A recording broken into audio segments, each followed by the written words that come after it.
We are here with our representatives from Sacred Heart. If you guys could go ahead and introduce yourselves. My name's Jaron Popp. I'm a junior middle blocker. Um, was part of Adam's first recruiting class. So yeah, I'm excited to get into my third year. I'm Adam Niemczynowicz. I'm the head men's volleyball coach here at Sacred Heart. All right. Well, I'm going to start with you, Coach Adam. You've entered your fourth year as the head coach of the Pioneers and your second season back in the EIVA. What did you learn from last season that you're taking into this year? Yeah, what did we learn? It's a tough competition, which is great. I love it, and so we learn a lot what we need in order to be competitive, and it's just a matter of doing it and getting there, and we're happy to be there. And then, Jaron, you're entering your third season with the Pioneers. Last year was your first season as a starter, where you were the second. I believe you finished second, the second leading scorer. Excuse me. What have you taken from your last first year as a starter, going into your first year as officially an upperclassman? So my freshman year, I actually played middle that season as well. Okay. So kind of going back to the middle now as an upperclassman, I think is going to be definitely an interesting experience. I'm super excited to kind of get back at it and really show the rest of the EIVA what we can do this year. I think can really do some damage. We have a lot of great depth, a lot of great talent on this team.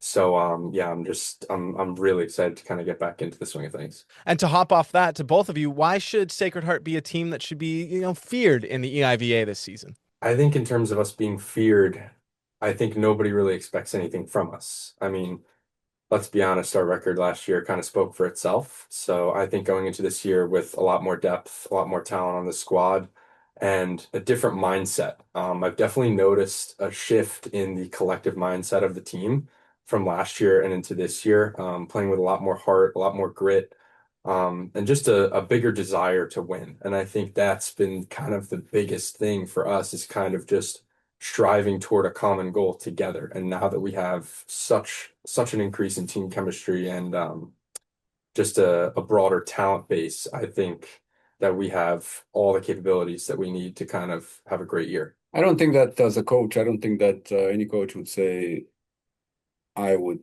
fear the team, right? Especially that I haven't lost to. It's not the fear. It's just a matter of if the other team will is respect you as an opponent, and that's what it comes down to. But if you would ask, I would say that if we play the game that we're training how to play, it's very difficult to score. And if you pay attention to all the details and you the things, little things well, and you don't give anything to your opponent, then you will instill the fear into the opponent. What do I need to do to beat this team? And it's very hard to play volleyball at the high level for 2.5, 3 hours and to at the high level and to maintain that level. So if we take care of our stuff and the little things, like I said, it'll be very difficult, and that's where you can start instilling the fear. But I don't think if you ask any competitor why should I fear something, they'll tell you I should fear something. But um, I think that's how I would say it. Yeah. Well, you talk about the little things. Take us through. Obviously, you've had a lot of success at the D3 level, building up a program, going into the Division 1 with Sacred Heart. What have you been doing to bring Sacred Heart into a mainstay in the EIVA? Yeah, well, the little things, or that's what you're asking is obviously you have volleyball is a very complex game, you have a lot of things, right? But there are things in volleyball, for example, I use an example as a free ball, right? So when you get the free ball, that means that you have a time to perform your skill. So, but that has to be done precisely, and it has to be in a specific location. You cannot miss that. So you cannot take it lightly because so if you take care of those things that you have the most control of and you do them really well, it's going to be hard to beat the team like that. So this is what we've been working on paying attention and doing easy things really well.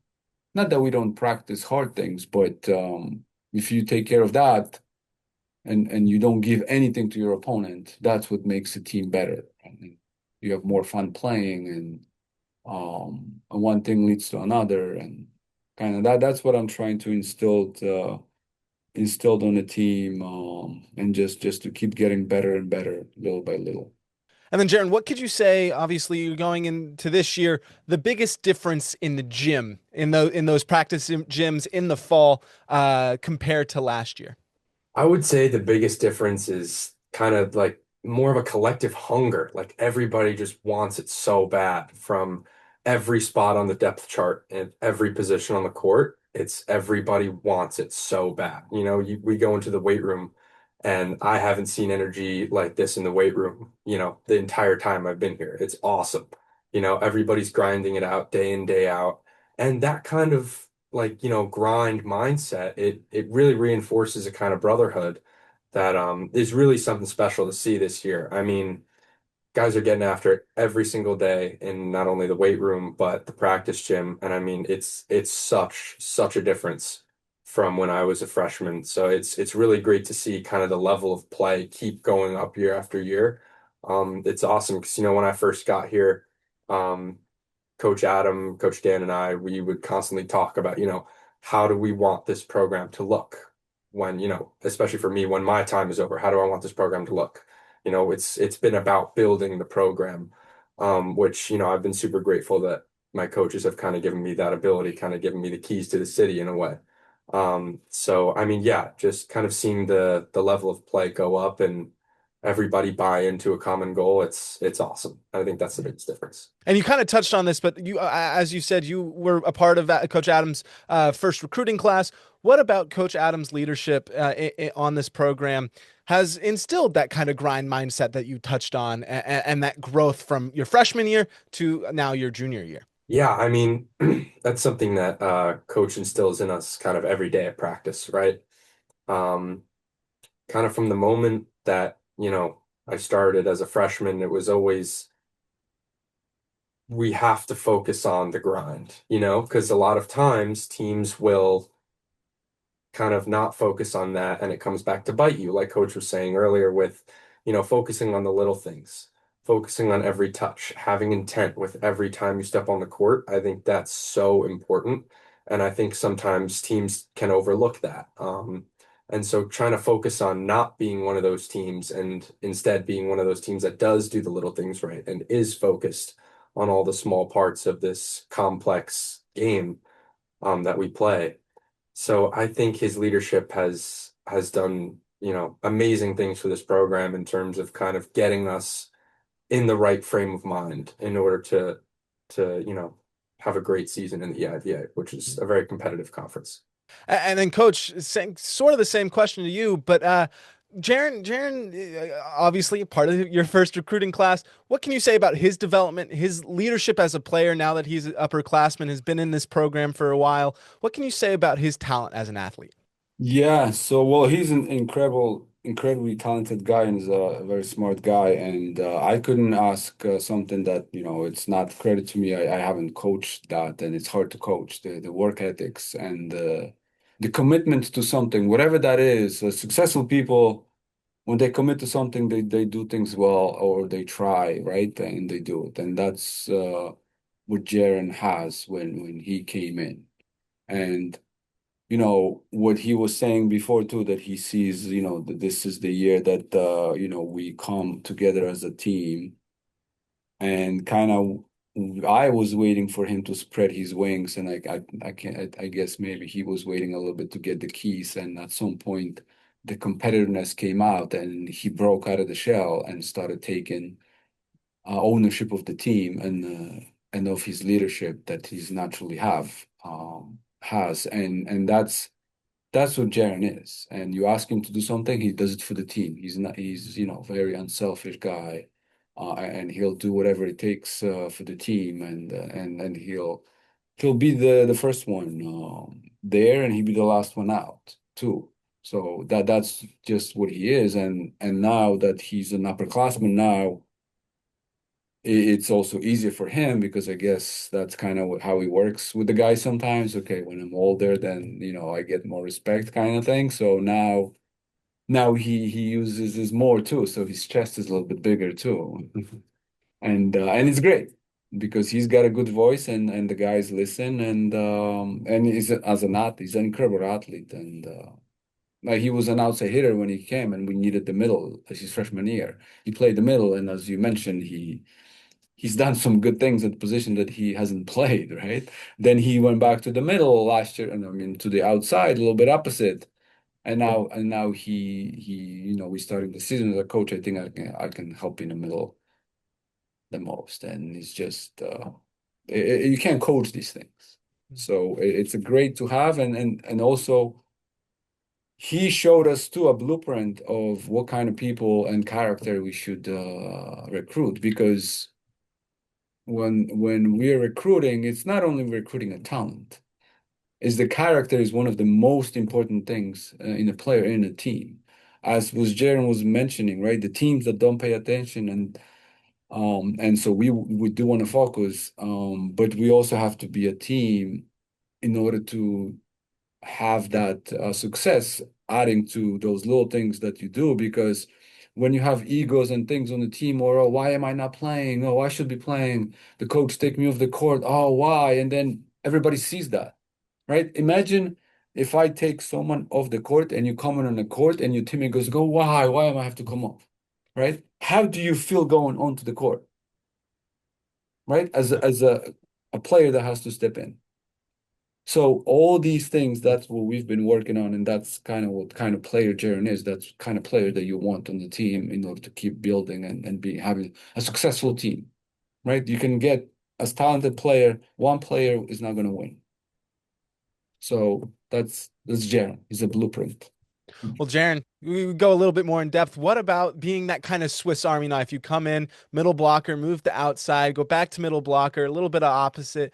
Where does that desire to be that all around guy come from? Because obviously it's not easy to switch from, have all of your high school career being one position, come into a Division I team competing in the EIVA and be another position. Obviously it can't be that easy. So where does that come from? It comes from a couple of places. I grew up as a multi-sport athlete. So I grew up playing, pretty much any sport that I could. Any time that I had was spent playing some type of sport. I grew up playing varsity lacrosse and varsity volleyball as well. And I actually started out in seventh grade as a middle blocker, believe it or not. And then when I got to high school, I became a setter. Later in my high school career, I went to outside. And then in college, I went back to the middle. So it's kind of just been, I haven't really gotten too comfortable in any one position. You know, I'm kind of just, I always, I try to put myself below the team. Because that's, I've always said, I'll give up any personal accolade for, some sort of championship. That's just always how I felt. I think it means more than any personal accolade I could ever receive, whatever sport that may be a part of. So I think that's kind of where it comes from, just being a multi-sport athlete growing up and then kind of playing all these different positions from the second I started my volleyball career. I think that's kind of where it originates from. You must be one hell of a grass player. I mean, I try to get outdoors as much as I can, but can't always do it. But it's a lot of fun. I will give some credits to his parents too. Yeah, the genetics. Well, you talk about the accolades, and obviously we touched on a little bit of what happened last season. What are some of the goals that both Coach and Jaron you have for 2026? The only goal I have in mind right now is winning the EIVA. That's really kind of all I care about at this point. Uh, doesn't matter if I get, any personal accolades. I don't really care. As long as the team does well and, I can contribute to that and be a part of that and be a positive influence on the team's results this year, that's really all I can ask for. A championship is something I've been dreaming of my whole life. So that's really, really all I'm focused on at the moment. Yeah, I mean, I would say like this. My goal is to have us play the best volleyball that we can and do all the things and improve. And the winning is a byproduct of that. Don't get me wrong, I am super competitive. So I'm not in any way saying that I don't want to win. I do. I just don't want to say like a cliche, I want to win, right? because in order to win, you have to do all these things. You have to play your best volleyball, and you have to be willing to do the things that takes to win, right? So that's a byproduct. So that's how I look at that goal. Well, obviously, Coach, you have Jaron on the Zoom call with us. What other athletes on this Pioneers team should we be looking out for this season? That is a great question. Well, we do have some proof that we can, that we can use as this to pick someone, right? So that would be Alexa Mandic. We have a proof what he can do on the court. But we also have some players, very talented players that are first years this year. So there are a few of them, like Quinton, Josh, Ivo. And I think those are the guys to look at. How they will do it, I'm excited to see, and eager to see that. I think they will be great, but we don't have a proof or any history of them playing. So, right, but those are the players that I would look for. I also just want to add on real quick. I also just want to kind of give him a quick shout out.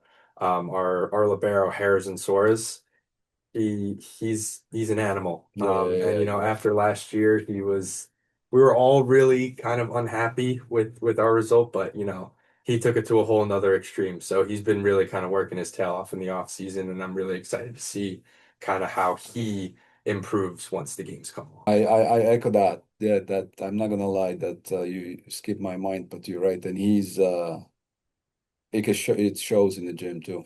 Mhm. Yeah. Yeah. So he took it to an extreme. Is there, a certain example, or was just he training his butt off, so to say, the entire offseason? Does that kind of energy, seeing a guy like that, bring up the rest of the team, being like, man, I need to be matching his energy. 100%. Yeah. I mean, like he brings it every day, you know. He's kind of one of those core pillars of this team and this program. And I think kind of the guys seeing him, coming in early, whenever we come in early, it's not only to get better, but it's also to kind of try to inspire the rest of the guys to try and do the same. When you're trying to set a standard for a program, it's hard to do that when you don't put in any extra work. So that's kind of what we've been talking about in the off season is kind of raising the standard for this volleyball team, and I think he does an exceptional job of doing that, leading by example. I'll describe it to you this way. If you were doing your max rep and everything is shaken and you there, it's like there's nothing you have left. He'll come over, tell you, come on, do more better. You have 40% more. Do more better. Do more better. Yeah. More better. 40% more, no matter what. That's Harry. I love that. I love that. So you've got this energy just around this team, a lot of spark from these players. You got freshmen, you got transfers, you got guys that you brought in your first year. What should fans expect when they tune in to a Sacred Heart men's volleyball game? I think they can expect a fun team to watch. I think, this group, like, we genuinely enjoy each other's company. And I think that's like half the battle when you're kind of dealing with a team. So, we all enjoy each other's company. We hang out outside of volleyball.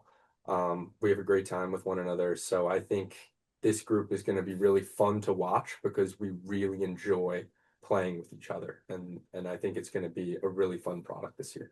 I think what you're gonna see is a lot of hustle and grind, and the guys really come together and they play together. So it's fun to see the team that never quits, and can hustle and have each other's back, and that's exciting for volleyball. And coach, you is talking about being, an exciting time for volleyball. You have quite a history in the EIVA, both as a coach and as an athlete. What can you say about the growth of this conference from when you were playing back in the early 2000s to as a coach now? Yeah, well, you bring in memory lane to me. Yeah, look, I was that was awesome, right? I played in the IVA final against Penn State, right? And and against Mark Pavlik, and I love Mark. He's a great guy, right? So that's very exciting. It gives me opportunity to to give it back, and and get revenge. Don't have much time for that, but every time there's an opportunity, you know, the guys know how I talk about Penn State, right?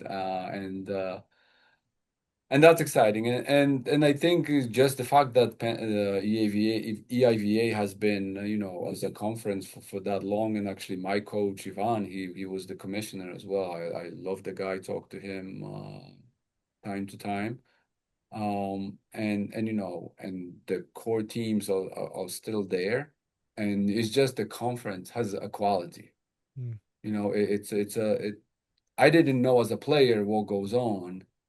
Right. And then as a coach, I've been in other conferences, into meetings and stuff. And then once we got into EIVA and the first meeting of the bat, you could tell that there is a growth mindset, growing the sport, helping each other, being better, and what can we do to improve in any aspect, whether that's players' experience, whether that ref quality or ref things for the referees to make it better.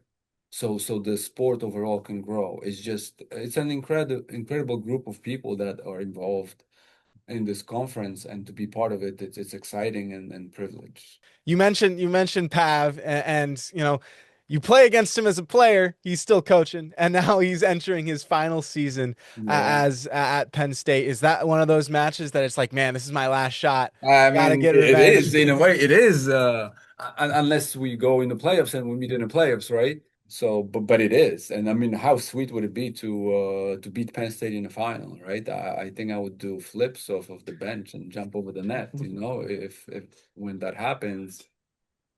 Um, Yeah, like I said, because I'm super competitive, right? That's been like what, over 20 years ago, you know, and I still remember that game. I remember what happened, and I mean, I had a good tournament that year, but it wasn't, it wasn't we as a team. They were just better than us, and I would kind of like with Jaron, I would trade my all my good plays for the win. You know, I would take being a worse player or being on the bench for the win, right? Yeah, yeah. But it's a great opportunity, and it's fun. And Mark is a great guy. I mean, I wish him the best. And Well, we talk about the farewell tour.